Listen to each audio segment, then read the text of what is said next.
Most men don't leave a bad relationship because they didn't see the signs. They leave because the signs finally became impossible to ignore.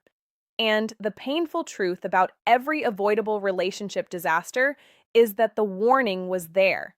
In the very first weeks, sometimes in the very first conversations, delivered in plain language that nobody taught them how to read. This video covers 5 specific things a woman says that are not complaints, not venting, not just a bad day. They are the verbal fingerprints of patterns that relationship psychology has documented as indicators of dynamics that do not improve over time. They get clearer, they get louder, and the men who hear them early and understand what they actually mean, those men make a different decision before the cost gets high. Here is the research that provides the foundation for everything this video covers. Psychologist John Gottman at the University of Washington, whose 4 decades of studying relationship dynamics have produced the most extensive behavioral database on relationships ever assembled, identified what he describes as the 4 horsemen, 4 specific communication patterns that predict relationship failure with over 90% accuracy. Not 60, not 70, over 90%. The patterns are contempt, criticism, defensiveness, and stonewalling, and they do not typically appear fully formed at the beginning of a relationship. They appear in early verbal signals, things said in the first months that reveal the underlying pattern before it has fully expressed itself. Gottman's research established something that most people find genuinely surprising. The content of what couples argue about is almost entirely irrelevant to whether the relationship survives. The predictor is not the subject. It is the pattern underneath the subject. 2 people can argue about finances and be fine. 2 people can have complete agreement on every major life topic and still produce a dynamic that the research categorizes as high risk.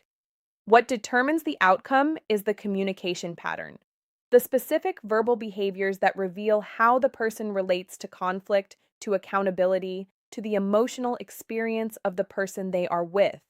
The 5 things in this video are verbal signals of the patterns Gottman's research identifies as the most reliably problematic.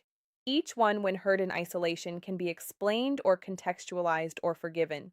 Each one, when it becomes a consistent part of how she communicates, is the early expression of a pattern that the research says does not resolve without significant intervention. And most of the time, in most relationships, that intervention never comes. By the end of this video, you will know exactly what each of these 5 statements signals underneath its surface content, and why hearing them early, understanding them clearly, and making a decision based on what they actually mean is not pessimism. It is the most honest thing you can do with the information you have. The first thing is this: you're too sensitive. This is the statement that should produce the most immediate attention, because it is the one most consistently explained away as harmless when it is anything but.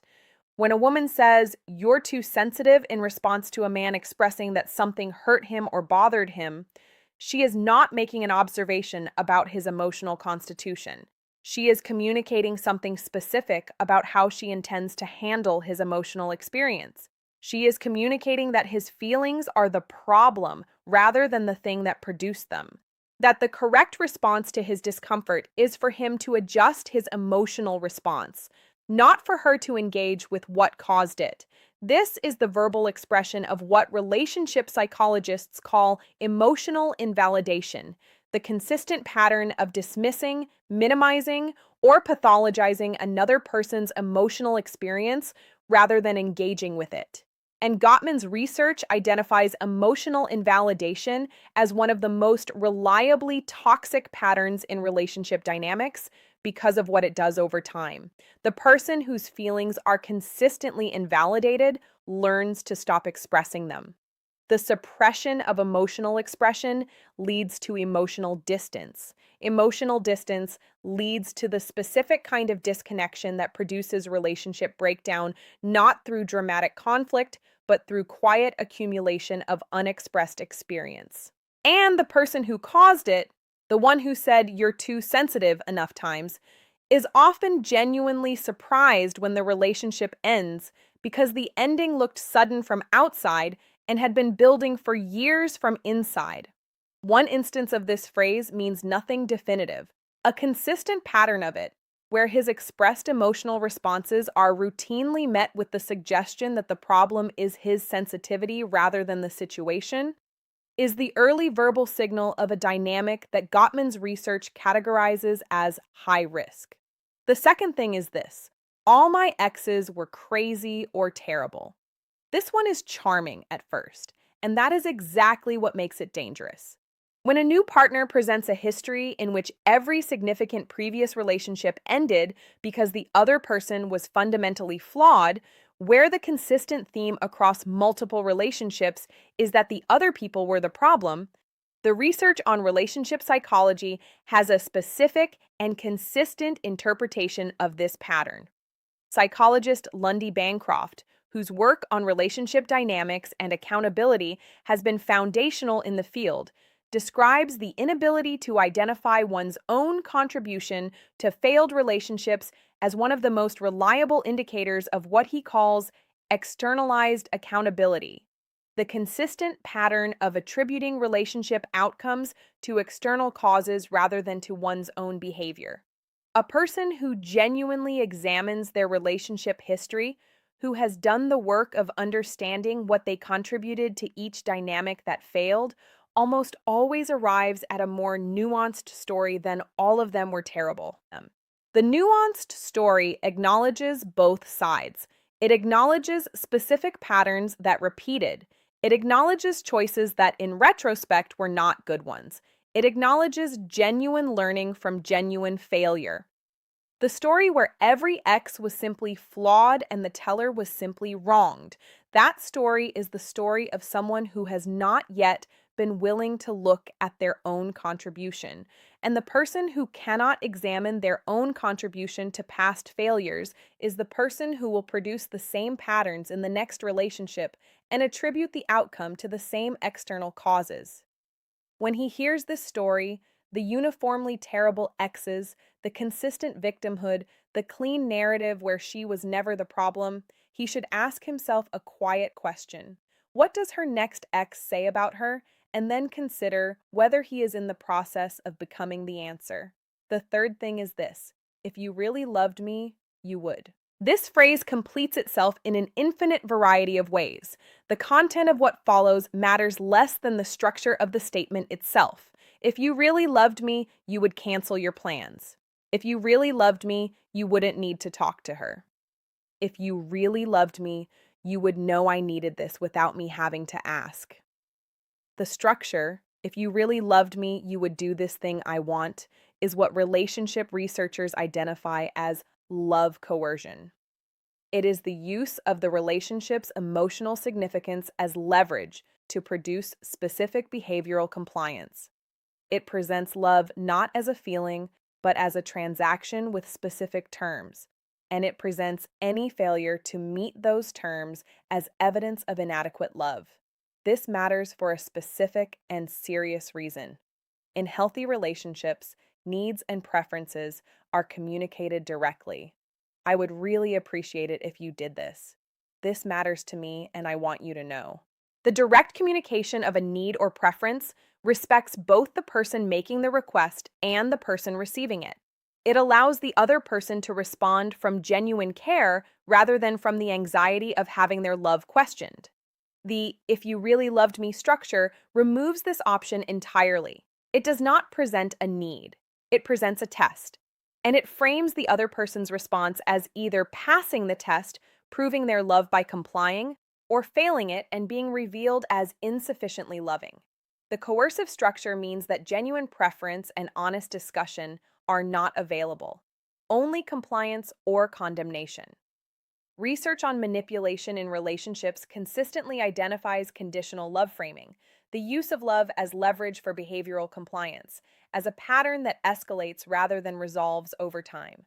The test gets harder, the conditions get more specific. And the person who is consistently required to prove their love through compliance rather than express it through genuine care eventually finds themselves navigating a relationship built entirely on the management of a partner's emotional leverage. The fourth thing is this: I don't have female friends.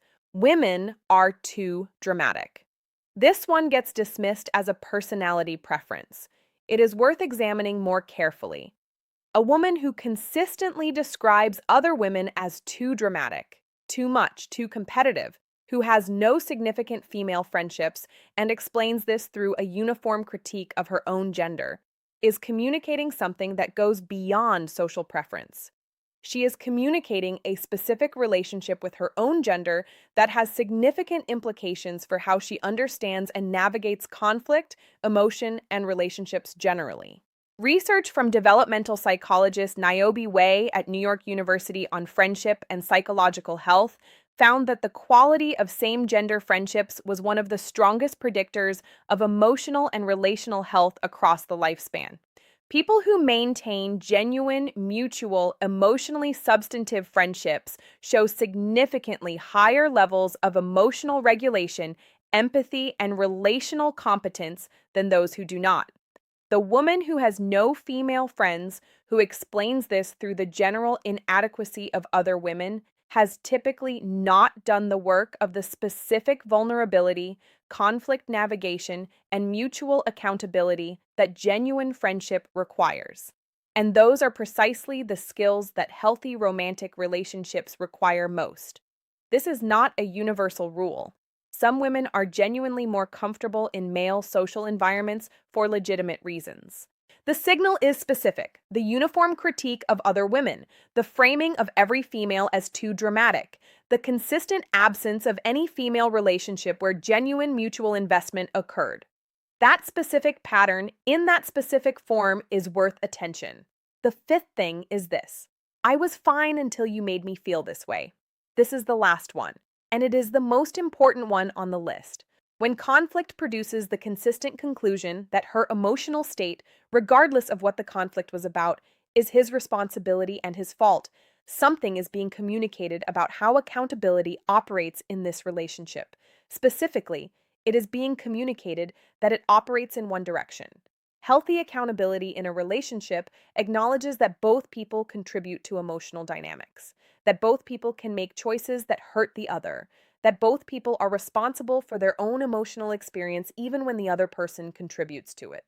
The consistent framing, "I was fine until you made me feel this way," removes this shared accountability entirely. His actions are the cause, her feelings are the effect, and his responsibility is to manage both.